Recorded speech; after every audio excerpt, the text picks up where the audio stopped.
Yeah. uh-huh. Yeah. Shit. Grams leaders CC's pounds. Close caps, close call, close encounter, close up, pounds of leaders of grams, get your dosed up, cut this up and post up, and get dosed up. This for them voted like the move and make the most of. Monday night at 8, I can't wait to set you straight. These opinions and debates, for them folk they can't relate. I gotta elevate your mind through these signs of the time. Dishing out that medication for that deaf, dumb and blind. And I ain't hard to find, you can catch me in them trenches. I do the groundwork and I ain't waiting on no sense. I be touching on them topics politicians fail to mention. And I don't vote for nobody that ain't got good intentions. I'm really live for my people and I'm here to make a change. I got that truth serum hooked directly to your veins. Hey, this is for my people, tune in, catch a close up, close up, close up, a close up, grams of it, tune in, leaders of it, close up, pounds of it. Pounds of it, yeah, grams of it, liters up, pounds, get you dosed up, dosed up, dosed up, Yeah. get dosed up. Monday night, 8 o'clock. That's right. I just heard something pop off. When you hear that, you know sharpshooter in the building. That's right. And we got Lab right behind me. That's right. Another wonderful Monday. That's right. How was your Monday so far, bro? Oh man, any day above ground gonna be beautiful for me. It's a great day, right? Yeah, it's a great day, great day. I usually take my Mondays to plan out the rest of my week. So that's a pivotal day for me. I want to start it off great. Right, You know, I already know what I'm gonna try to do this weekend, even though I work. Or what I'm gonna do on my Friday off day. Okay. So you just plan out your whole week on Mondays. I surely do. Shit, I got shit planned for the month of May. Oh, okay. Well, hey, more power to you. To anybody that can plan like that, that's a superpower because I know I had to go day by day. I mean, I get that from a lot of people too, cause I be like, "Hey man, what you doing in September?" Cause I know I want to do this and that. They be like, "Bruh, that's way too far ahead." Right, that's what You know what I'm I'm saying? like, bro, let me get through today. Let me get through today. I get that a lot, and I don't even mind it. You know, I just be trying to foresee things so I can stay sharp. A lot of the times they help me manifest what I want to manifest. Right. So, you know, but I don't put it on nobody. You know, if they want me to give them that spur of the moment, Right. I can give them that too. I think we prefer the spur of the moment because we don't know what we're going to be doing from one day to the next. And to try to plan out all the way to September or May like you doing, through May, that's a hard time. That's hard, man. Well, I do it like how y'all do trips. Okay. See, I know some of y'all got some trips already planned. Y'all already got the money aside for it if you didn't even buy the tickets. Right. Or your reservations, you know what I'm saying? So if I want to have success or I want this to go the way that I would like or I envision it, then I start working on it. Yeah, me, you know, just me. But I do, like I said, I understand that's not everybody. So That's not a lot of people. a lot, yeah. I'm Like not good at 90% of people. I'm not good. See, I procrastinate from time to time, so it's probably gonna take me this long to get it to go. You know what I'm saying? So I got all this planning, and in September, shit, I'm gonna be late with it. So, I'm definitely a procrastinator. yeah, I'll look at it and look at it and look at it until I can't look at it no more. Especially if I don't want to do it. If I don't want to do something, it's never gonna get hard to get done. It's gonna take an act of the universe, or God, or Yahweh, or Jah, whoever you want to call. It's gonna take the act for that to get going, for me to get that going. I don't know. Especially at this age now, 53, it's like, see, man, put on that. I'm inching up to that, man, and I've started to push back a little bit, and I just, you know, take on things that I like to do. Right. You know, because I don't want it to be a burden. Right. If you like to do it, then you learn something while you're doing it, or it's interesting to you. You know, it's not necessarily stressful, which is definitely what I was doing this weekend. You know, doing some researching on this topic right here. Okay. And like I was telling you off air, you know, man, every show that I've done some extensive research on, I've actually learned something myself. Learn something new. Although I might think of the topic, that don't necessarily mean I know a lot of it right offhand.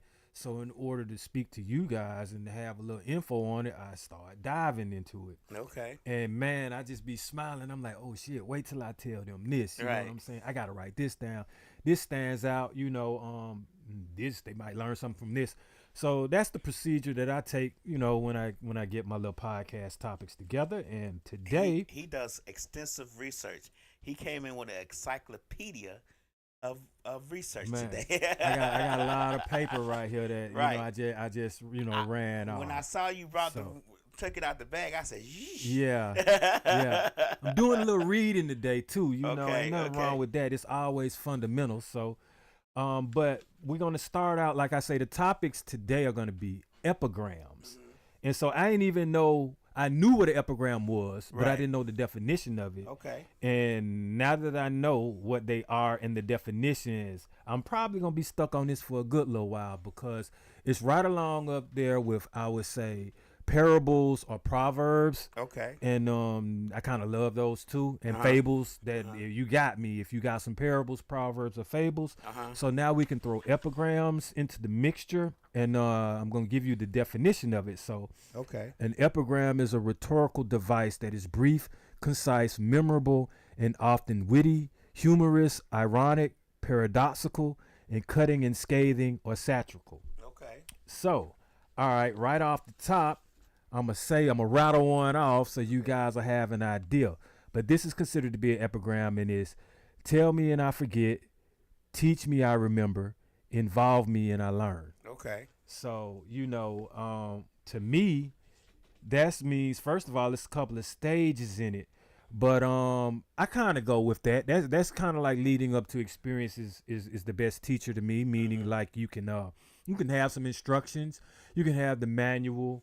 You might even be able to remember a little bit off of it, but until you actually do something or involve and activate what you've learned, or what you're doing, you're not going to learn it. Right. I actually had that experience real time. I give you guys, working, I used to do electrical construction and maintenance. Okay. So, we would get these schematics. And the schematics showed you what you're supposed to be doing. That's what they are. It showed you by color what wire to wire, right? What wire to wire up and use. Right. Okay, so I can go get that wire. It's a white wire or a yellow wire, and you splice it and you attach it to this particular copper wire or something like that, right? Right. But now, if I didn't know as far as why I'm doing it, meaning, or I'm reading it, but I'm not doing it, so I didn't understand the amount of voltages on it. Right. I didn't understand that I could get cut or shocked, or I didn't understand sometimes, what type of tools I had to have, or how tedious it was until I actually took what I read and applied it. Okay. So yeah, that's an epigram that I like. Okay. I can dig that. You can always read it. You can always study what it is you're supposed, especially on the schematics. But if you don't know how to apply what you've learned, what's the point, right? Well, that's what we call somebody that'll be worded. You know what I'm saying? That one of them people that'll give you word salads. They'll talk about it all day. Right. But when it's time, did you learn from it? No, because you can't apply it. Okay. Before I go into some more epigrams, I'll actually just say, like I was telling you off air, pretty much anyone can almost produce an epigram, but it just came from, I would say, highly influential or either famous people for right now.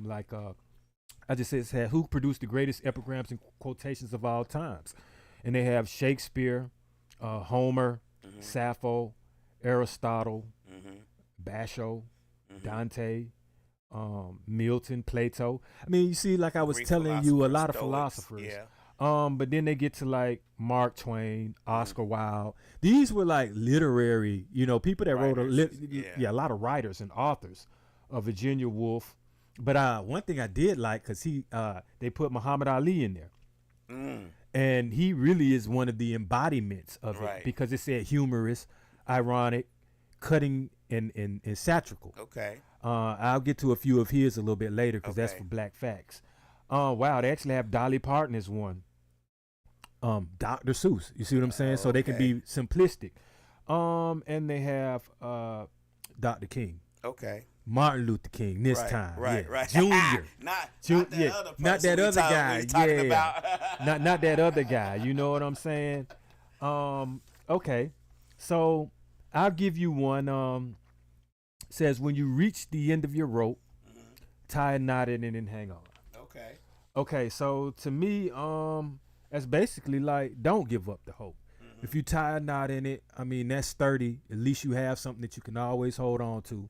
Mm-hmm. So that technically isn't the end for you. Okay. To me, that's that kind of what that means. You know, extend it a little bit. Let me find something from some famous people. And some of them are going to be long, and some of them are kind of like short and sweet. Now they said that one that you just spoke of, Mm-hmm. Roosevelt. I guess we're gonna say President Roosevelt. Mm-hmm. Which one I don't know. Mm-hmm. It's suggesting that you find one thing that you can specifically hold on. Mm-hmm. Whether it's an accomplishment or a task you have complete control of, something that you can grab with both hands and feel like you've made progress. Mm-hmm. Okay. I like that. So now I'll show you, or I'll speak on like a past epigram, and you'll start seeing in the lingo, you know what I'm saying? But you like Shakespeare, since brevity is the soul of wit, and tedious the limbs and outward flourishes, I will be brief. Mm-hmm. Now see, I like the ones that are most current because they're a little bit, to the point. Which is actually what this is supposed to mean. Mm-hmm. I mean, and he wrote it, I would say it's kind of eloquently, but I don't like for, I would say my parables and my and my lessons to be this in depth. Like it's already a lesson. You mean now I got to sit up here and research what you're trying to tell me when it should be some kind of instantaneous to understand. Mm-hmm. Here's one by Sappho. It says, Eros harrows my heart, wild winds whipping desolate mountains, uprooting oaks. And see, that's like an epigrammatic poem. Mm-hmm. And see, to me, those are difficult to learn from because you have to decipher what someone else means. You got to figure out what the author of the poem was trying to say. It's not necessarily advice. Right. You see, or I wouldn't even say it's as much philosophical. That's more like art, like brushing painting a brush across paper. That's like painting a picture. Exactly. It's like painting a picture for you to visually see through words. Now, this is dope. This is poetic. This is simplistic as hell. And Mr. Ben Franklin did this. Okay. I think this is actually dope. This is real dope. Little strokes fell great oaks. Okay. So baby steps. Not only that, okay, but you can paint a big ass oak tree with little strokes. Right. You That's true. Saying? Patience. It's a lot to go with it. Okay. You could throw a lot of things at that. Baby steps. And you got to walk before you run. Yeah. Yeah. Okay, so I'm going to tell you his name, and I want you to look the name up and tell me a little bit about him while I tell you what this means, what he said. I like this one because it got liquor in it, y'all. You can take a shot off this one, y'all. But it's candy is dandy, but liquor is quicker. And that's Mr. Ogden Nash. Candy is dandy, but liquor is quicker. Okay, so I'd have to see what Ogden was talking about on that one because I know what liquor is quicker for me, Frederick Ogden Nash. Born 1902, died 1971, was an American poet. Okay. Well known for his light verse, of which he wrote over 500 pieces.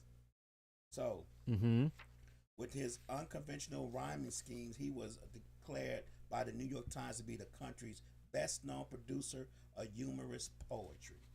So he wrote short. So that's actually a poem. He wrote short, quick-witted poems. Okay. Right. I have one. This is a short one too. It's by Adam, I think it's Alhanti, but it's change is no longer near, change is here. And I'm always one that is like, man, the time is now. The time is now. No better time than the present. So these type of phrases, first of all, they're like motivational speeches to me. They resonate with me because you always really hear something positive, or you hear a moral in them, or there's value to them. Okay. I'll go to one, like I was saying, I'm going to the old ones and then going back to some of the new ones. Okay. All right. So like I was saying, don't judge each day by the harvest you reap, but by the seed that you plant. Okay. So to me, that's like you can't expect a certain thing pretty much, or expect certain days to be what you would want them to be if you're not, I would say, putting forth the time and the energy to make that happen. Okay, say that one more time for me. The epigram, or what I was epigram, just saying. the Okay, epigram. the epigram is don't judge each day by the harvest you reap, but by the seed that you plant. Oh, okay. So that's also assuming, like, let's say something happened to you, but you're judging what happened based off of maybe the reason why it happened. Okay. Like you did something to make something happen that day. So you can't always just judge the day by, I guess, by the product or by what you reap. Right. Judge you are the seed in this instance is what I'm getting. Okay. Or you could take it as, you know, have you planted in someone else some knowledge, some, you know, have you taught someone something that day? Those kind of seeds as well, right? Am I correct? Yeah. Right. You know how you plant seeds in people, whereas they can take that knowledge that you've given them and grow as well? Mm-hmm. Right. Something like that, maybe. Well, I'm not saying that that's necessarily the case, but that's what I take from it. Exactly. Well, one thing I do like about this, like I said, it's up to interpretation, but it's always seeming to be something moralistic or of a positive value that you can get from it. Right. I have something interesting from Oscar Wilde. He said, "I didn't attend the funeral, but I sent a nice letter saying I approved of it." All right, so this is considered to be an epigram. I would say that it's satirical because you're kind of dealing with a dark moment, meaning a funeral. You can obviously tell he's one of them back in the day type people. Right. Yeah. Yeah, that's kind of tasteless to me, to be honest with you. I'm with you on that one. But he's one of the most famous ones for epigrams. So, okay. We have, this is by Abe Lincoln, by the way. In the end, it's not the years of life that count, but the life of your years.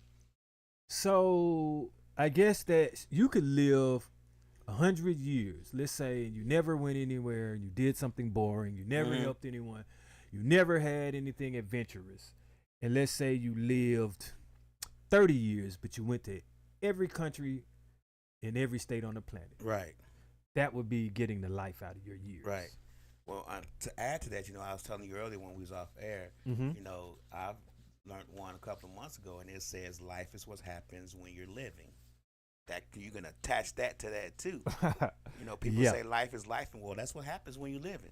Exactly. Right. And it's very unpredictable, no matter how much you plan, how far ahead you plan, like me. You still can't beat what's around the corner. That's true.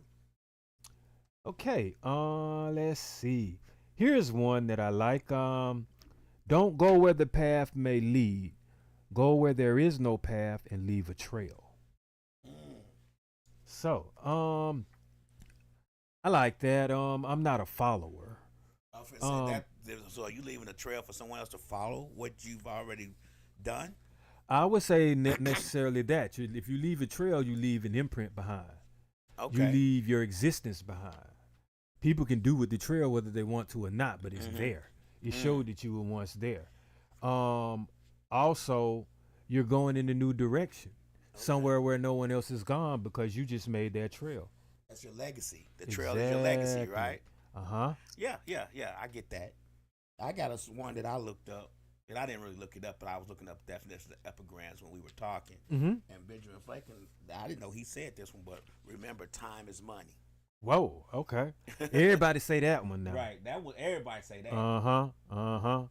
Time is money. Right. Okay. Westside Misfits say, be a leader, not a follower. So now, I got one that's really, you can tell this is kind of current. I like this one. It's tigers don't lose sleep over the opinion of sheep.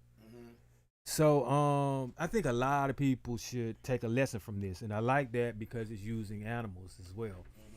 But they're absolutely right, man. The tiger ain't gonna lose no kind of sleep over what a sheep is doing. Matter of fact, they gonna hunt the sheep down. So I've seen that epigram on social media a lot, though. I've seen it a lot over the years. It's changed some. Wolf don't, lion don't lose his spots over, you know, stuff like that. I've seen that a lot. It's basically like kind of like don't let what others say pretty much affect you. You know what I'm saying? Or get bent out of shape about it. Here's one. Okay. There is only one thing in the world worse than being talked about, and that is not being talked about. Yep, I have that one actually. You got that one? Okay, my bad. And that bleeds into something. One, I will say this is negative with this one. That all press or bad press is better than no press. Right. You know, sometimes you don't have to be talked about. It's okay. You know, but that's where I'm at with that because. I don't need you saying just anything about me just to be saying something about or just to think that I have relevance. Right. Okay, so with that then we can fire back at each other now. Okay, so they say kindness is a language that the deaf can hear and the blind can see. That was an awesome one that I like. Okay. Because kindness is a language also that if the deaf can hear it and the blind can see it, then that means no matter where you are in the country, if you don't speak the same language, if you do an act of kindness, they will understand it. That's basically what I get. It doesn't take a lot to interpret a kind deed. Simple as that. That's kind of dope, you know. We should start teaching more of that. Right. That's true. And you know, shoot, actually, man, it's funny. They need a parables class. They need a proverbs class. You know, they leave it up to us to do research on our own for certain things, with, you know, I mean, as far as morals, with the exception of like Bible study and if you want to create a group. But I think, you know, instead of separating a lot of things from school, they should start interjecting some of this in there. We spend half of our damn lives learning something, you know what I'm saying, or learning information, and the information don't make us better as people. It just makes us learn how to do a damn job. That's true. Here's one. This is not your responsibility, but it is your problem. Yeah. Okay. We have, if opportunity doesn't knock, build a door. Okay. So to me, that sounds like someone that is determined. That it doesn't matter how things go. It doesn't matter what someone offers you. You're going to create certain things. You're going to create your destiny because you don't see one there for you. I like that a lot. This is something, just 3 words, and it's attributed to Malcolm X, but it's cool it, brothers. Really? Yeah. And then you got 3 words from George Harrison, and it's love one another. So see, okay, so we'll rewind back to the Malcolm X cool it brothers. Okay. Brothers. I can get that and I can dig it, because imagine going into a room full of folks that's heated, room full of folks that's debating, room full of folks that it could go to the left, or something similar to that. And you just yell out those words. It's almost like I've been told, like, hey or hello are some of the best words that you can do to either diffuse or break the ice. Meaning, like, and I've used it a couple of times. I've gone into some places where there's just some shady characters, man, and I was just like, hey, how's everybody doing? Right. Or you just say a catchphrase that's a positive phrase, and shit, it get to the point where even if they not cool with you, they ain't even paying attention to you. Then, right. You know? Right. So yeah, I get it. I'll give you another one. By Joe Hill, it says, "Don't mourn for me, organize." See? Right. So one thing I'm learning with these epigrams are they're very short but very powerful.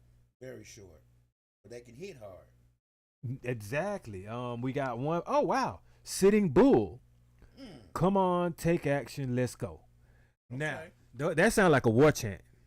If it's coming from Sitting Bull, you know what I'm saying? What that mean is, boy, if you don't get your spears and get on this horse and let's get into this action and let's go. That's exactly what that sounds like to me. So they say the cool it brother from Malcolm X mean calm the fuck down. You know that's what it mean. Right. You get your top blown in this bitch, basically. All right, so here's one. It involves nature. I like this one a lot, but it's Be the flower that gives fragrance to the hand that crushes it.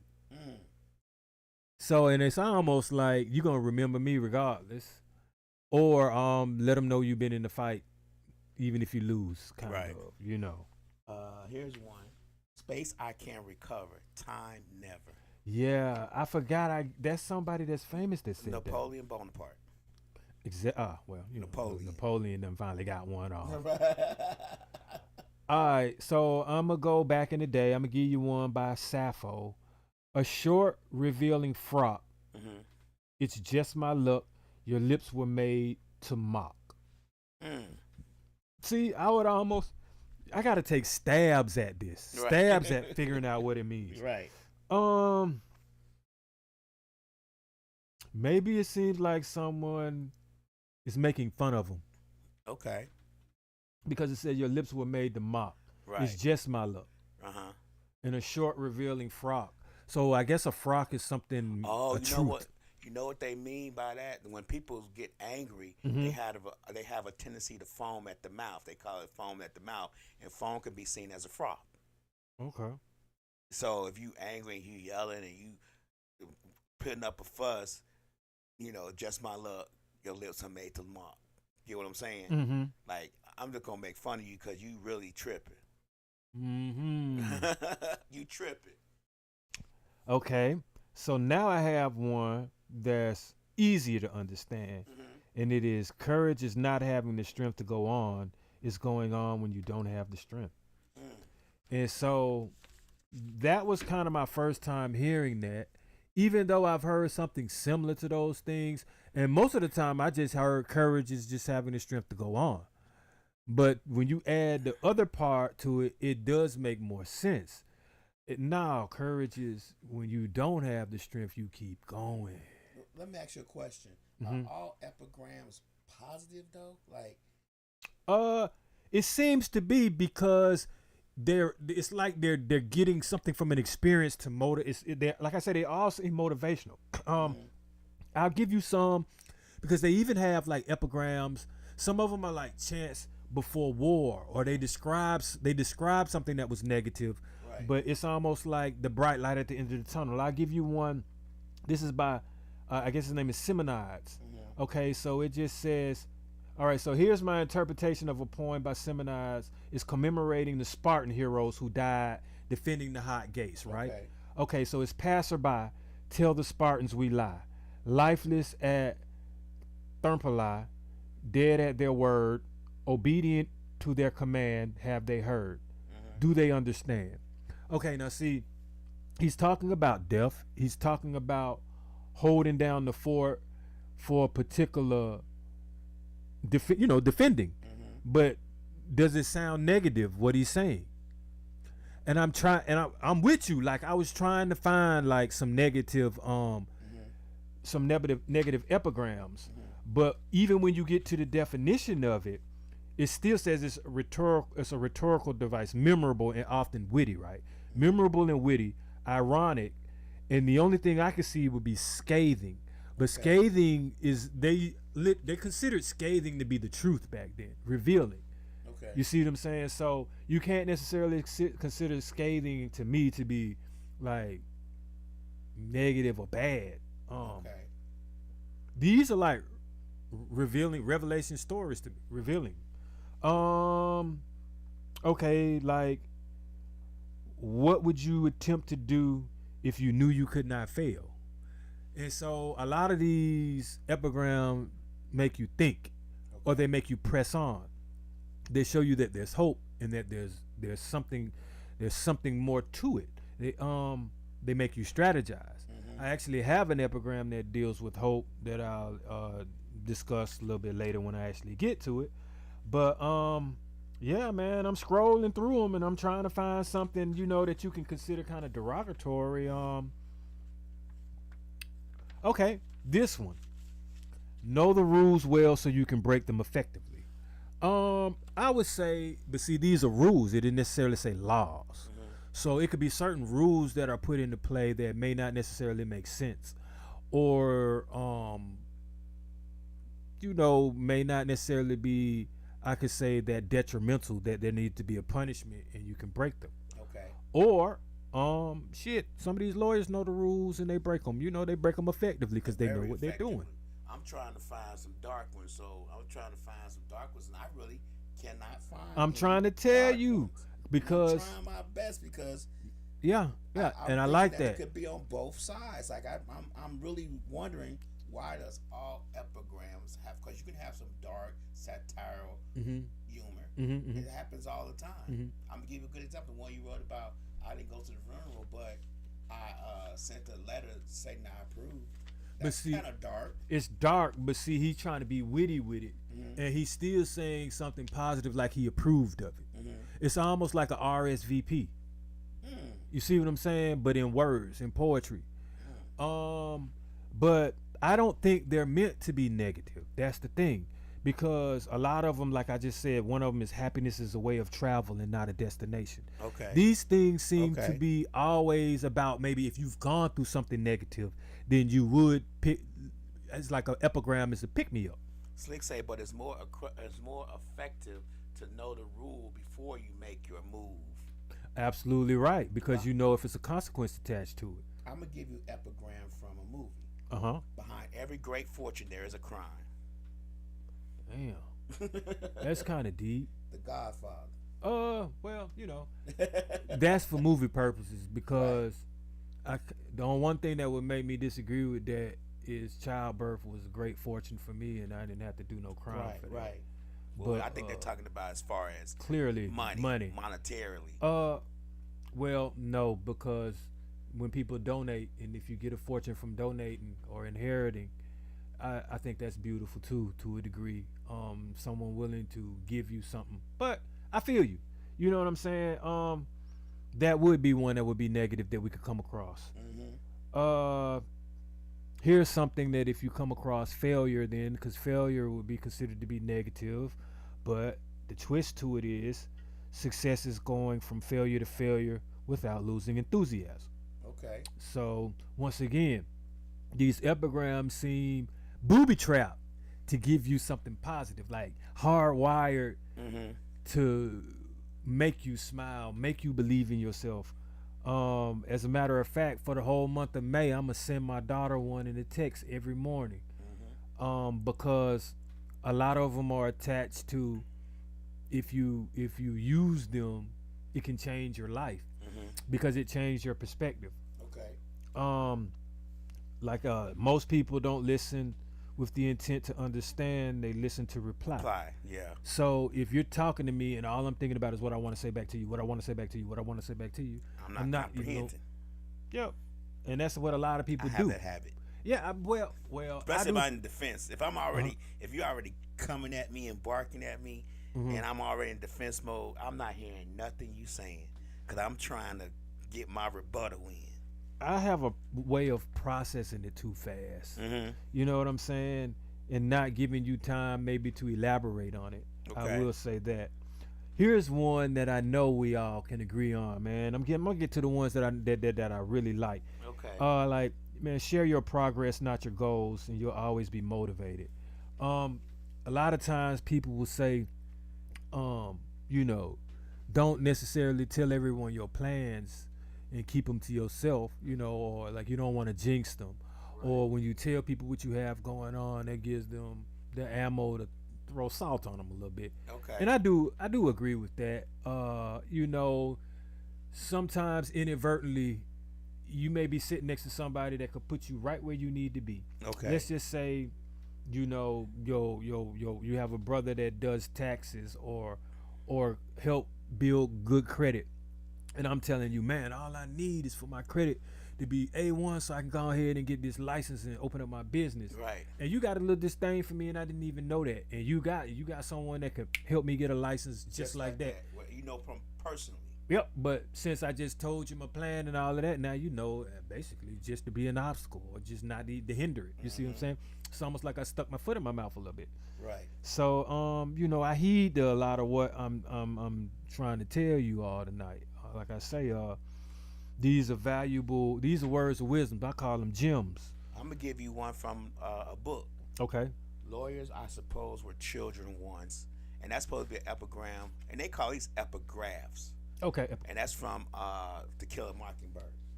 You ever read that book? No. Okay. Nah. You know them. I know why the cage bird sings, To Kill a Mockingbirds, and all that require reading. I read some of them. I will say that's one that just slipped past me though. This is one that I like though. This does kind of reign true, and this is the people that ask the most from you do the least for you. Unfortunately, I see that because the people that do a lot for you don't ask for a lot of times. You see what I'm saying? And it seems to be mutual. Yeah, it's a mutual understanding. Yeah, you know, because think about it. Do you have that one person that you just consistently keep asking? No, because you would understand I'm wearing this person out. Right. So, yeah, I would say somebody gonna ask me 30 times, yeah, they doing the least for me. How can they do the most for me? Because they always asking me for shit. Right.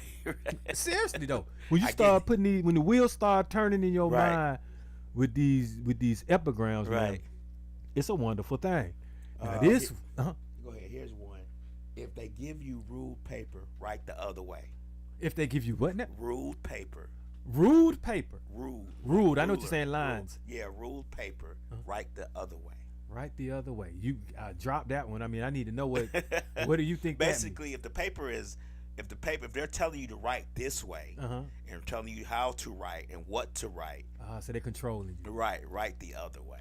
I got you. Right.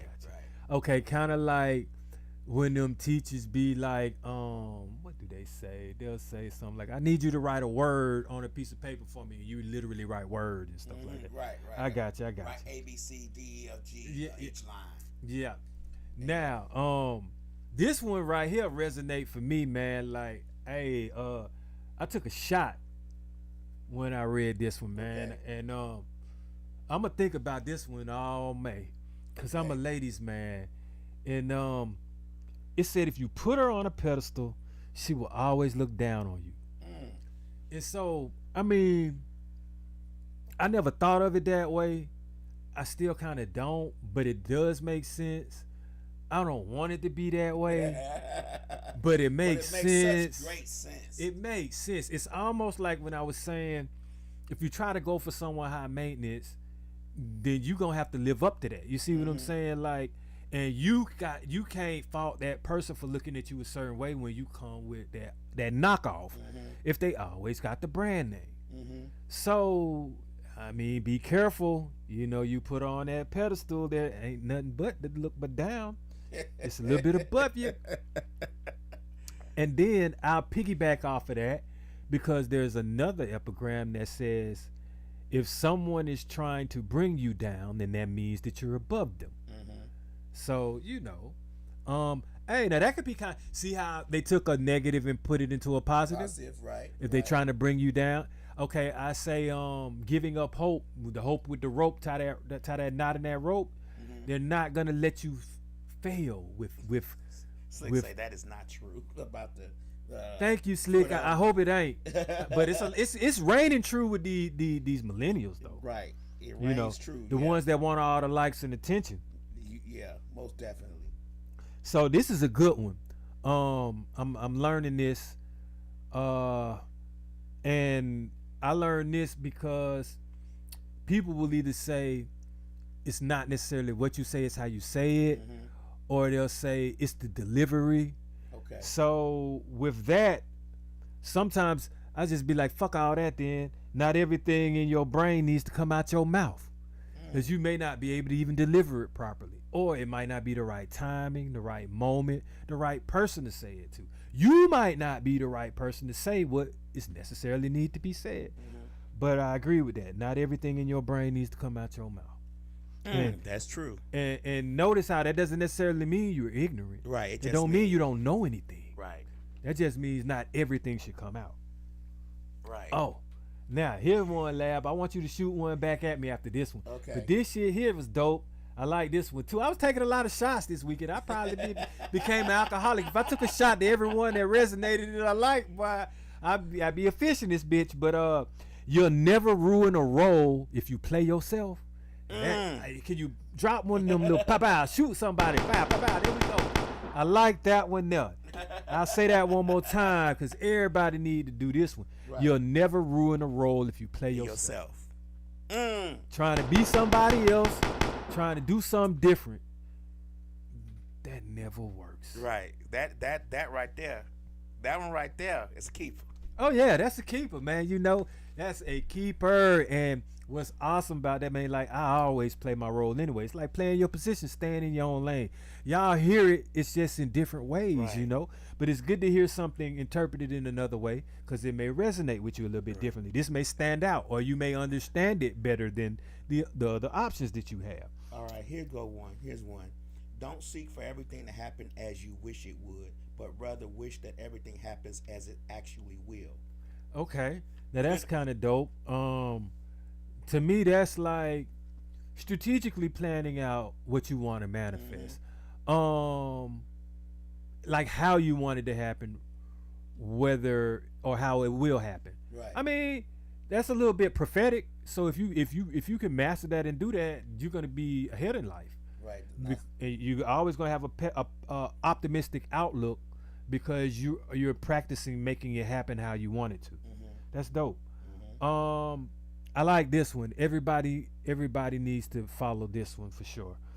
Look for the friend that says good things behind your back and bad things to your face. So if you consider it bad, that shit is good, because if somebody gonna always say what you want to hear, they're not even helping you. And most of the time, what this is letting me know is the person that's gonna always say the good shit to your face probably be stabbing you in your back. At some point, they're gonna say something.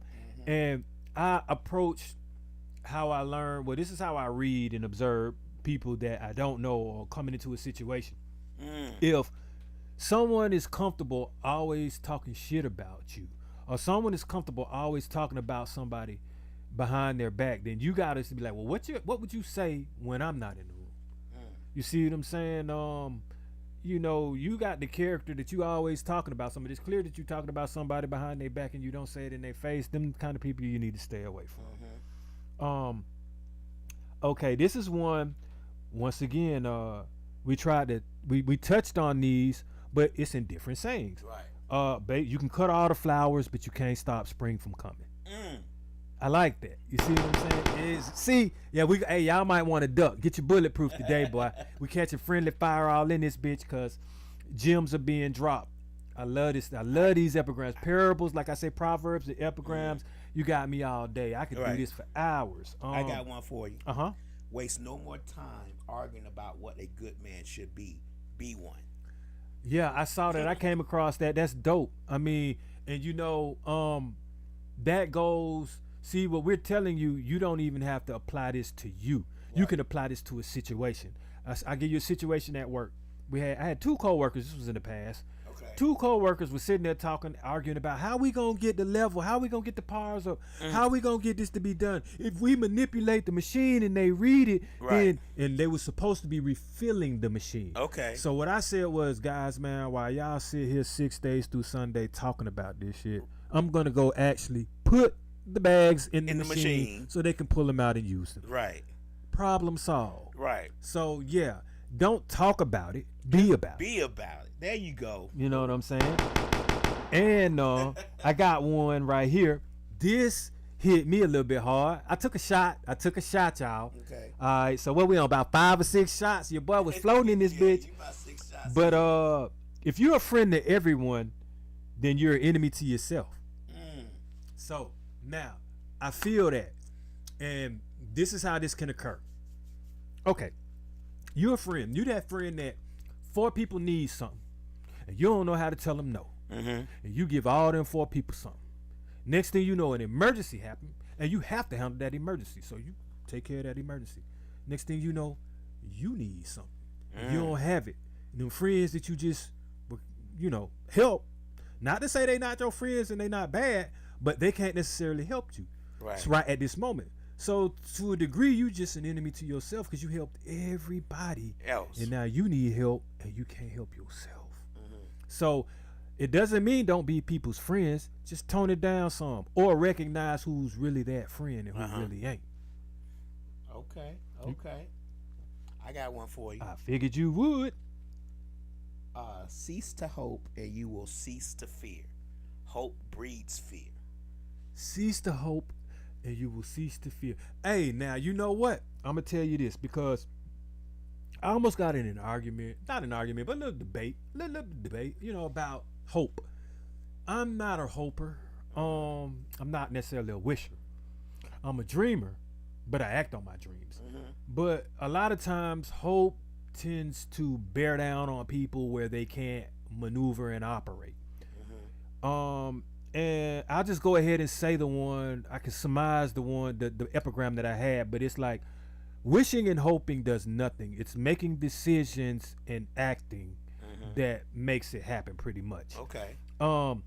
So I don't want to kill hope, but if you're not going to be active with your hope and put a plan with your hope, then that's exactly what it is. Oh shit, I hope that fire burn out. Or do you want to go get some water and throw it on that fire and try to make it burn out? Right. Shit, man, I wish I could win this scratch off, but you never buy one. So you see, that's what I'm talking about. How you going to hope to win a lottery you never buy a damn ticket? Right. So we have to start deciphering the differences in if we want things to happen for us. Right. Difficulty comes from our lack of confidence. Wow. Hey. No. Okay. I ain't gonna say that. Now that I disagree with it, but I like it, and I can learn from it. I can take something from it though. But you said difficulty comes from what's that again now? Lack of confidence. Okay. So. All right. It's difficult to do certain exercises. Right. And you might physically can't do it. It ain't. I know some people that's confident as hell and do it, and then they bust their ass because they just can't. Right. It ain't got nothing to do with the confidence. They just can't. Right. You know what I'm saying? So, one thing I don't do, I don't put phrases out that'll make somebody deter somebody. You see what I'm saying? Right. Now, if I decipher it and it ain't for me, then I don't use it. pass them on. Exactly. Right. That one would be one I would put on the back burner, but I understand it. You know, and it does make sense. Right. Okay, I'll give you one. I think this goes for the women. This goes for the women a little bit more for the men, because I definitely don't like how they are treated a lot, and I see this happen more with the women than it does the men. But going back to your ex is like taking a shower and putting dirty underwear on. Okay. That was one that they had on. Yeah. So, I get it. I mean, who wants to, how can I say, clean yourself up, learn from something, move on, get fresh, get clean. Cleanliness, like they say, is close to godliness. And then you go right back to that same dirty shit. Okay. Right back to that same treatment. Right back to everything that you just fought to get over. And you're going to go right back to it. And it's probably going to happen to you again. Right. So I'm going to give you one that has been translated, and you tell me what it's been translated to. Okay. For a current. But this is an older one. This is like in BC. Okay. Like back in Roman times. Okay. For many men, the acquisition of wealth does not end their troubles. It only changes them. Man, you already know I know what that is. First of all, man, that's more money, more problems, bro. Hey, and then on top of that, it's funny because you said many men, and I'm like, here we go with 50 Cent. But yeah. You get two birds with one stone out that one. There we go. Shit, a bird in the hand be two in the bush. Right. Here we go. But all right, so I'ma jump back into time then and give y'all some of this therefore thou art boringness. This one is by Matsuo Basho. And this is I ain't gonna lie, man, you know, I'm a poetry buff, so if this epigram is poetic, I'm gonna respect it. Okay. But winter in the air, my neighbor, how does he fare? Now, honestly, that could say a lot coming from those particular times. Yeah. If you go for the time period, winter could damn near bring famine and damn, you know, epidemics and disease and all of that. So the how does he fare mean? Is he gonna survive through this cold winter? Winter in the air, my neighbor, how does he fare? He could be like, I love this winter air. It's beautiful for me. It's wintertime. It's snow out there. How does my neighbor fare? You know what I'm saying? But when somebody asks how does he fare, that kind of mean how they doing, if you ask me. So that's what I got. But here you go. Now this is a more of a religious one, mm-hmm. and I'm just gonna throw it out there, and some of it applies to today. It say religion is regarded by the common people as true, by the wise as false, and by rulers as useful. Okay. See, the last one got me. Rulers is useful, meaning, oh, you want to use religion to rule. Right. Yeah, I mean, it's man-made. Politicians today do that. It's man-made, yeah. They claim to be religious and all that, but they do ungodly things to people and each other. Clearly, under the guise of religion, man. Right. I just thought that, to me, religion always, like, divided and conquered. I mean, anything, that's the biggest way to separate people that are down on the planet that I know of is by either race or religion. And when you have tales of death and war and famine and a whole bunch of negative shit all on behalf of it, when I know in my own mind and conscience that I wouldn't subject people or, you know, to that type of stuff just for advancement, it just make me second guess it. Right. With that being said, I've never heard this one to a degree. I've always heard go over, under, or around it. But this is dope and very simplistic. The only way out is through. I've heard that. And so, like, meaning, like, the only way out of a lot of your problems is to get through it. And that is the only way. Like, how do you get out of a problem? You don't. You get through that shit. That's it. Okay. I like this one. I'm going to use this one. Never heard it. It makes sense. Honesty is a very expensive gift. Don't expect it from cheap people. So, see what I'm saying? I like that. You know, a lot of people are not honest. No, they're not. You know what I'm saying? And then one, it says not to expect it though. Like, don't expect it from cheap people. You know, but that's sad because if people are saying in like kind of motivational terms, like don't expect honesty from people, then that goes to show when we're thinking of how to motivate, that's in our subconscious or in our conscience. You know what I'm saying? Well, hey man, like, can't trust everybody. You know. I'm gonna give you one. You gonna tell me. You gonna know what time this is from, and what time and what country. The mob is the mother of tyrants. Okay, say that again now. The mob is the mother of tyrants. The mob is the mother of tyrants. And I'm gonna know that, right? Yeah. You know that. It came from a movie? Nope. The mob. It's Greek. You know, back in Greece in Roman times, back in Rome, you know, they used to always say apparently that when they had the games, you know, the gladiator games, that, you know, Rome was the mob because they loved the violence. Oh, clear. Okay. Well, yeah. You get what I'm saying? So the mob is the violence the mob is violence, and that is the mother of tyrants. Well, I mean, to me, then that meant that the tyrants were those who ruled. Right. So we still have that today. Right. That would be the government is the mob. The government is the tyrant. Well, the people are the mob. Oh, we the mob? Because Right. we like to watch what they do? Because we are. I like to say the politicians the mob. Okay, let's go with the politicians. Yeah. Okay, so this is what I like. This is very motivational. We must meet the challenge rather than wish it wasn't before us. And all right, so that right there, you can take that to the grave. Because one of the things, if it's a challenge in front of you and you can't get around it, why wish it's not there? A lot of times you defeat yourself. You make the challenge harder when you wish it wasn't there. There have been times when I was at work and it looked like the things was insurmountable, and as long as I told myself that, it was harder to do, took longer.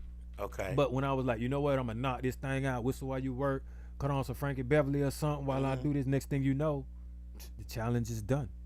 Say before you know it, the day is over. Hey, I always say this. I say this down there every day. 8 hours can't last 24 or the whole day. See, they can't keep me up in here forever. As soon as I hit the clock, I'm counting down. Them hours go backwards. I can't stay there forever. Right. You know, and you don't let them get the last drop. All right, so this is another one. This is pretty much good relationship advice. Some goodbyes set you free. Okay. So I knew that was coming. I was waiting for the little pause for a second. I started to duck. But that is so simplistic, but it mean a lot, because a lot of the times, man, folks get in. You gotta let people go. And they get in their emotions, man. They want to hold on. You know, like I get it, because when you spend, let's say, a year or two with somebody, man, and you be like, man, we used to watch this together. We saw that movie together. We listened to this. That's her favorite meal. That's that. You know what I'm saying? But if deep inside it's eating at you, and you know, man, it's a recipe for disaster. You know it ain't gonna work. Right. Even though you attached to them, it's a lot that you love about them or like about them, man. Right. Saying those final goodbyes is always gonna set you free, because now you got the freedom to live, to breathe, to do what you were meant to do, maybe. Exactly. Or maybe open that door for somebody that will do everything that they didn't do for you, or whatever the hang-ups you had for that person that you were holding on to, they the totally opposite. So yeah, man. Other goodbyes, I definitely say this, and it ain't even relationship advice. I got set free from my last job, y'all. Yeah, I had to say goodbye to them bitches, and I felt free as a bird, but I had to go work for somebody else. But yeah, I say that, like, a lot of times, man, if you're in a situation where you feel like you're married to that job, I mean, and obviously a lot of us need it, man, because we want to be financially efficient with it, man. You know, we got bills to pay. Sometimes it's bad timing, man. Who want to up and quit a job at the middle of the month when you know you got bills coming up at the first of the month? Or a lot of times, man, where it's convenient for you. You just used to the people you work with. You used to the travel.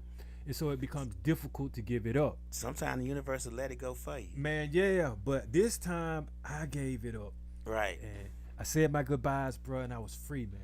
I took a shot when I went home. Yeah, you know, yeah. Started to drink in that bitch so they could send me home. But, you know, did it the right way. I'm going to give you one. Okay. Life is long if you know how to use it. Wow. I like that. See, that's positive. I always think that way. Think you gonna be on this bitch till you 130. Right. And use your life like you 130. Don't use it up though. You know what I'm saying? Like I said, enough foolishness to enjoy life, enough wisdom to avoid errors. So, you know, you don't want to be, how can I say, a stickler where you so paranoid, or you so, I'm not gonna use, I say righteous, where you to the point where you just can't have fun. You know, as long as it's not harmful or sinful to somebody, or you just, you know what I'm saying, deceitful or manipulative, man, have a little fun, be a little foolish. But like you say, you gotta have wisdom and morals so that, you know, you can avoid the errors that will make that fun bounce back and you know, have bad karma with you. Right. Here's one that goes with what you just said. Rough is the road that leads to greatness. Oh man, I'm on that path right now. Right. I'm definitely on that road. I can tell you right now, you better always have thick soles on. 'Cause, man, you ain't gonna be able to walk it barefoot. I'm letting you know. And it makes life worth it though. I'm one of them, man. I don't want it if I ain't gotta work hard for it. I come up with a whole bunch of epigrams myself, just off a thought process sometimes, man. But one that I came across that I'm gonna share that I like, because I always say this, most people will definitely tell you I'm always trying to improve myself, but it says, let your improvement, the improvement of yourself, keep you so busy that you don't have time to criticize others. And that goes along with me when I say, man, I'm the best at being me. I'm greater at being me than I am at you. Right. Why would I spend time trying to figure out your next moves or critique and criticize you when I got improvements I need to be making? You can make improvements to the day that you pass. You supposed to be. Right. Like I say, I've never seen someone achieve perfection. I think I sent you a little link about Nirvana. Right. And you saw what it took damn near took death to achieve nirvana. Yeah. So and that's why they say, like, Buddhist monks, they say they never reach enlightenment. It's the learning, it's the knowledge that you gain from trying to acquire it. Exactly. That is the enlightenment. Exactly. And see, just based off of what we looked at, that diet that they had, until the dude broke it down, I had no idea what it meant. Right. But I can tell you all this. I can share some of this with you. Basically, the Buddha monks were eating just nothing but a diet of vegetation, like tree barks, anything from a tree that they could. Right. And in the long run, what it did was it burned pretty much all of the body fat that they had, because the procedure that they wanted to do, they wanted to self-mummify themselves. They wanted to become pretty much embalm themselves like a mummy. The second procedure in this process was they drank something that was pretty much similar to like if you drinking poison ivy. They wanted the sensation of itching inside without, meaning something not that's being able to solve the problem. Exactly. With scratching. They felt that was a part of nirvana, but by drinking the poison, what it did was it killed all of the bacteria, all the microorganisms in their body that would decay their flesh after they passed. So I'm gonna stop it right there and just say, first of all, it's some people out there that think of they on a whole nother level of thought, man. But to go through however many, they went through about a year and some change, or however long they did just eating tree bark and then drinking. They went through maybe a month or two of drinking poison ivy. I don't even know what will make you think and come to that. But that just goes to show you, and some Buddhas drop gems, and they have epigrams and words of wisdom. But Buddhas are also the type of people that'll do that. What I just said. All right, so we don't want that kind of self-improvement where we want to reach nirvana and we have to kill ourselves, right? Or unalive ourselves. Unalive ourselves. That's it. Here's right. one. Tell me what you pay attention to, and I will tell you who you are. Now that's by somebody famous. Jose Ortega. Yeah. See, I came across Gossett. that guy. I came across him. Okay, so here's one. Only a person who, and this kind of goes along with the nirvana thing, because this is a karma and a balance. Okay. Only a person who has experienced the ultimate failure can experience ultimate bliss. Because how you going to compare the ultimate bliss to anything if you ain't failed nothing? Right. How would you know? Yeah, it levels out. It's a balanced plane. I dig that. Wow. Here's one. You think you know something, but you only know what you want to know. And yeah, hit that because that made me think, because you always have that man knows everything but knows nothing, you know what I'm saying? This is, I'm gonna say it one more time. You think you know something, but you only know what you want to know, which is absolutely goddamn true. You only know what you want to take the time out to learn, and what you want to know. And then this is what made it hit me, because in my mind I tried, hey man, I'm a debater. I tried to debate it, but then I said this, you know what? No, this is right, because when I come across people, let's just say it's a post or something, and you think you know something about it, right? Right. The first thing I'm gonna do is goddamn try to Google to know some more about it, because I want to know about that. I ain't really know too much about it. I only know what I want to know about it, right? Because there's so many things out there that I don't know. How the hell am I gonna know it? Because I don't want to know it yet, or you haven't even come across it to know that you don't know it. Or you think about how people with certain political views only look at news or talk to people who have those same views. Yep. So they only know that part. They don't know the opposite part and why this person thinks that way. So they only know what they know. Well, and another thing, if you've noticed, they always regurgitate them same ass topics every damn debate. Here's one. You never know who's swimming naked until the tide goes out. Boy, shit. Warren hey Buffett. Man, I need to be there when they take their clothes off. Yeah, I like that. So Warren Buffett been skinny dipping, basically. That's all he trying to say. I guess he means like you never know who broke. Or pay up, or to me that's like time reveals. You see what I'm saying? Yeah, like give it due time, because when the tide go back, it take time for that tide to go down, and you see who naked. So it take time to reveal the real truth. Okay, so I got one. I want you to tell me what you think this means, because I can go for days with it. But it says the cosmos speaks in patterns. Mm-hmm. It could be literally, because stars have patterns. But I just think that was somebody who was looking up in the sky, basking at the sky, and just got deep. Mm-hmm. Like, ooh, this cosmos speaking the patterns in me, But, you know, if you want to look at it like a pattern of the earth revolving, Mm-hmm. a pattern of every so often maybe a comet may come by. Right. Patterns of shooting stars. Mm-hmm. I get it, because actually, believe it or not, if you do pay attention, there are certain alignments and patterns that happen, and it happens yearly in certain seasons or certain months. Okay. Once again, that goes back to you only know what you want to know, because I know a little bit of that, but if I wanted to know more of it, then, right. I would dig into it. Like if I want to have that as a topic, then here we go. Mm-hmm. I gotta track that down.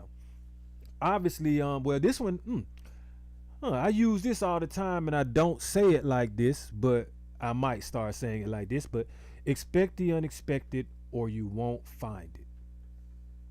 Now, I always say something like, I don't really have expectations for the next person, or I don't set my expectations for you. Mm-hmm. Because first of all, how the hell you know what I set for you? Right. How you gonna live up to something you don't even know? Right. So I don't go into it with high hopes and expectations for someone else. I just go into it with what I will accept and what I won't accept for myself. Okay. So I kind of get the if you expecting the unexpected, or you won't find it. That's almost like to me, it's like looking for something in someone that you would never Right. find. Here's one. The world was not big enough for Alexander the Great, but a coffin was. And that means that we are all equal in death. Oh wow, We are all yeah. I equals saw in that death. one. Yeah. Now, okay. See that they bringing you back down to earth with that now. Right. This is one that's interesting. You can't step in the same river twice. Now that I don't get it. You Maybe can't actually do that. You can't actually step in the same. that's what river I'm twice. saying. But maybe they got something with that. Maybe like with both feet at the same time. I don't know, man. Step in the same. I don't know about that one. That one's a little different. I just You can step in the same river twice if you choose to do so.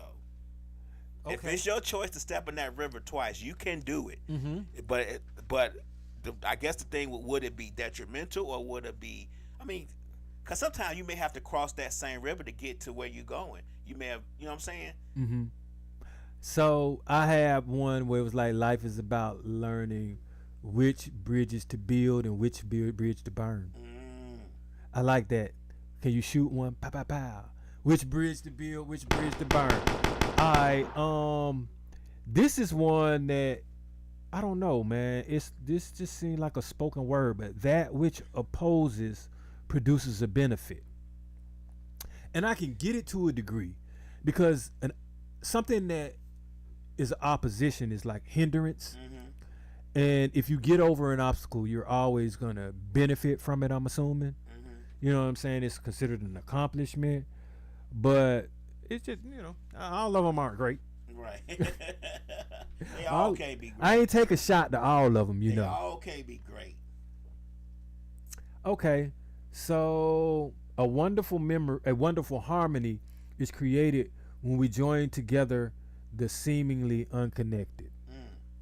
That's a bit deep for me. I get it. Right. Yeah, you gotta think about what that means. Mm-hmm.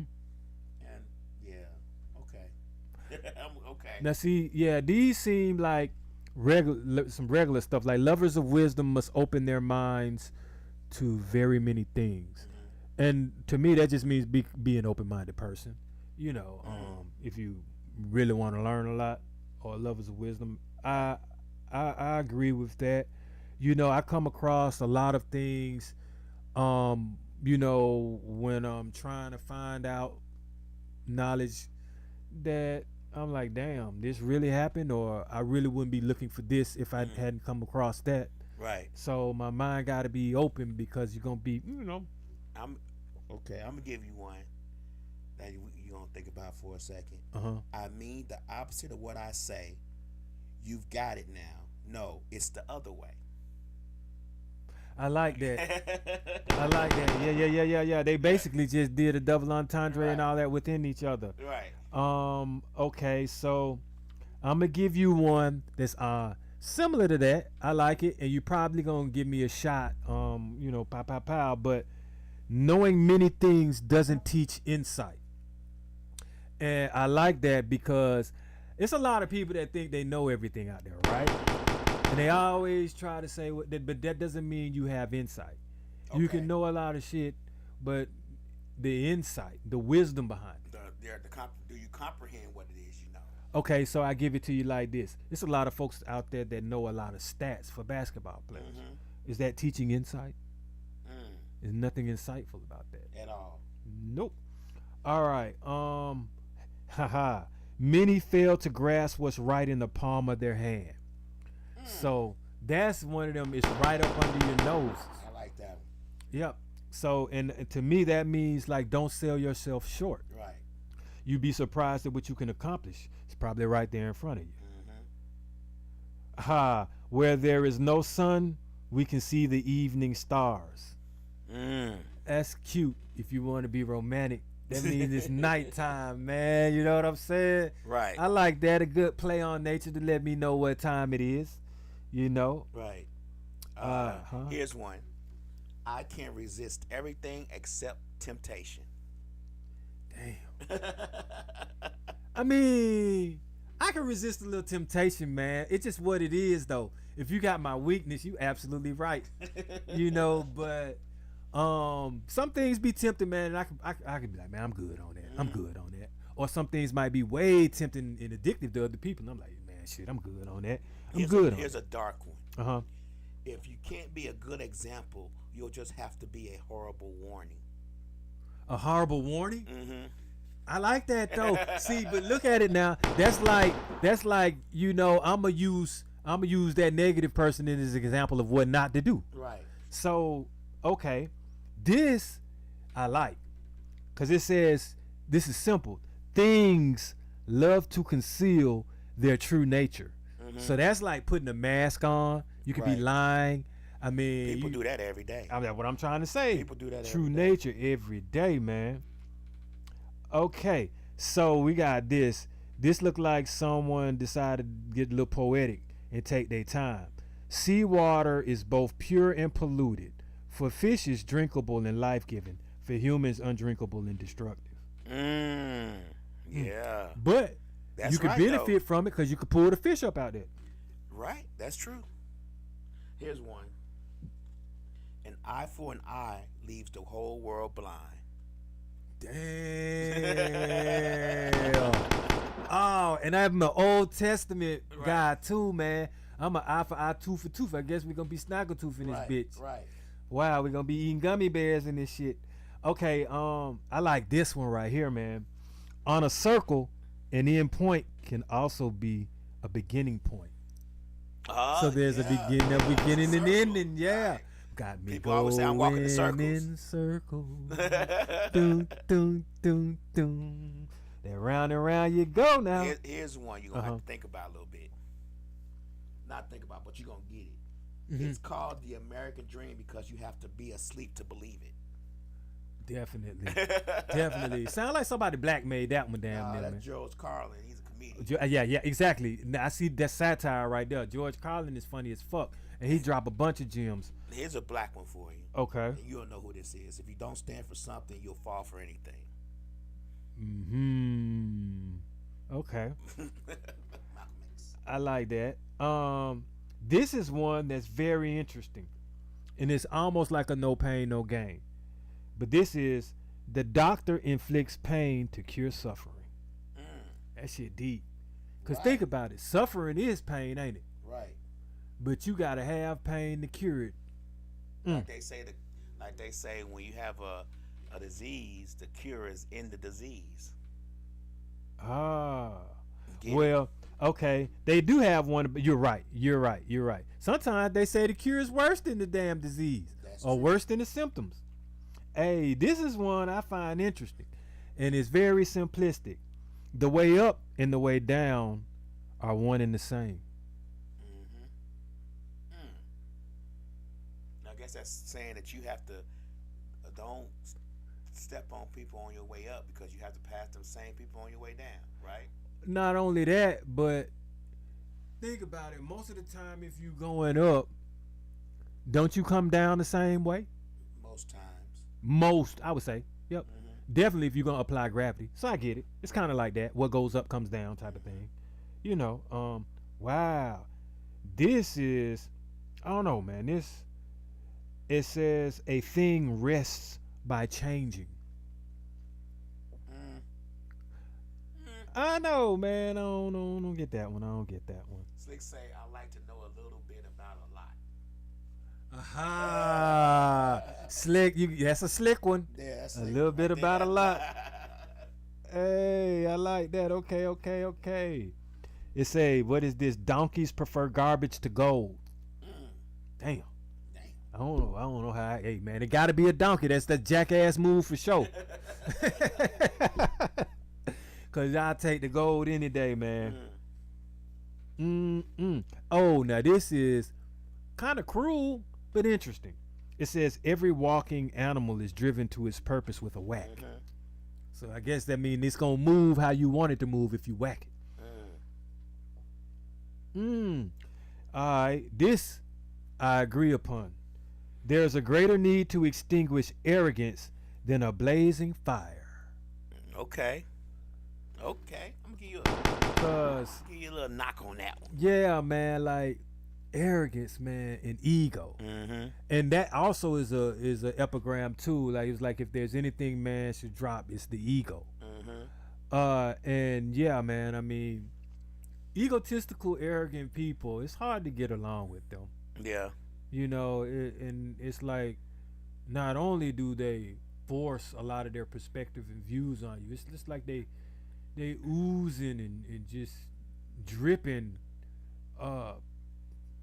arrogance and just like, and it's just the audacity, Yeah. you know. Here's one. No one can make you inferior without your can make you feel inferior without your consent. You're absolutely right. Because you the one that feel inferior. Right. You gotta, bow down or consent to that. I like this one. This is a good one. I'll probably tell my daughter this tomorrow. But if she ain't watching, your character is your destiny. And that goes a long way because your character pretty much is how you're going to act, what you're going to do. What you do determines how far you get in life, which is your destination. You out here doing crazy things with your characteristics, your traits. You're gonna hinder yourself. Your destiny could take a lot longer, or your destiny could be jail. Your destiny could be the graveyard quicker. But once again, that rings true. It say your character is your destiny. So you act wild, guess where your destiny will be? Yeah. The graveyard or jail. Right. There's consequences to every action. Here's one. The danger is not aiming too high and missing, but aiming too low and hitting the mark. Damn. Well, see, I like that one because they have other ones like, man, you can never aim too high, or you know what I'm saying? If you aiming for so high, you're not going to fail because you might, if you miss the moon, you'll still hit the stars. All of those are like, Don't I tell say, me the sky's the limit when there's footprints on the moon. Ah, wow. See, these inspirational things, man, you can take them with you, man, when you're feeling down and out. Or like I say, there's things to learn by them, man. I'll probably do something later on down the line, man, with like Aesop's fables and how you can learn from animals and just go through some of his stories without trying to be plagiarizing. And just show you how nature gives you lessons, man. I appreciate these bright minds that gave us, like we literally sat here, man, damn near for an hour and some change and tried to find something negative from an epigram. Not because we wanted to be negative, but to see if people could twist words in the way that it's defined and make it something that, isn't fruitful And no, you can't. I'm gonna give you one Okay, bet. before we go. Uh-huh. A man may be a fool and not know it, but not if he is married. A man can be a fool and not know it, but not if he's married. So to me, that's almost like you have permission to be a complete fool as long as you're not married, to a degree. Like, do women how you want. Yeah, but I think it means that you know you're a fool because you got married. Hey, well, I know a happy wife. You know what I'm saying? What a happy home is a happy wife or something similar. Happy wife, happy life. Happy wife, like happy that. life, all that. Just makes, long as she's happy, you gonna be happy. I know that. Why can't be happy husband, happy home? Like, why wife always got to be happy? Well, why we can't be happy too? I'll say this. One epigram that I thought of, or that I say myself, that I'm gonna leave you guys with is: count on those you can depend on, and count out those that you can't depend on. And so what that means to me is, I thought of it meaning like, there's some people that I know I can depend on, man. I can count on them. They in my corner in case of an emergency. You ain't got time to be holding. You got to hold people accountable that you can't depend on. You don't have time to be shuffling through a deck of numbers or trying to count on someone that has never really been there for you anyway. You can basically you can't depend on them. So like I said again, count on those you can depend on. Count on them and let them be able to count on you, and count out those you can't. Don't even have them in your circle for that. I like to give a few shout outs before I get up out of here. What's up, GTO1? I see you, Credo. What's happening? I see we got Donna in the building. Slick always there. Got Misfits in here too. And shout out to my daughter. We'll be back next week. Appreciate you everybody for tuning in. One more again. What's up, Los? I see you before I get up out of here. But all right, that's a Monday. We wrapping it up. Appreciate it.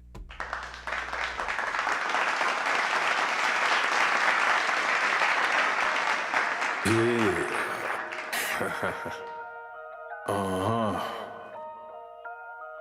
Yeah.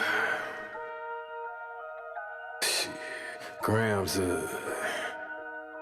leaders For the next CCs, pounds, close cash, close call, close encounter, close up, pounds of leaders of grams, get your dosed up, cut this up, post up, and get dosed up. This for them voted like the moving, make the most of. Monday night at 8, I can't wait to set you straight. These opinions and debates, for them folk they can't relate. I got to elevate your mind through these signs of the time. Dishing out that medication for that deaf, dumb and blind. And I ain't hard to find, you can catch me in them trenches. I do the groundwork and I ain't waiting on no sense. I be touching on them topics politicians